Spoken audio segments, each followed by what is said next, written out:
स्वामी,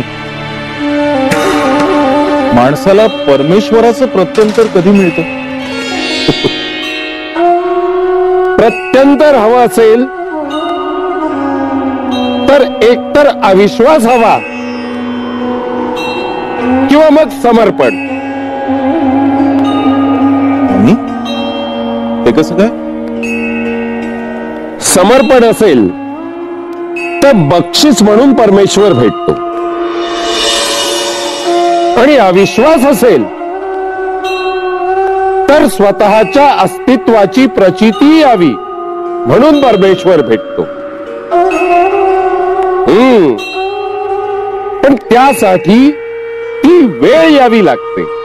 आणि ही वेळ कोण आणतो?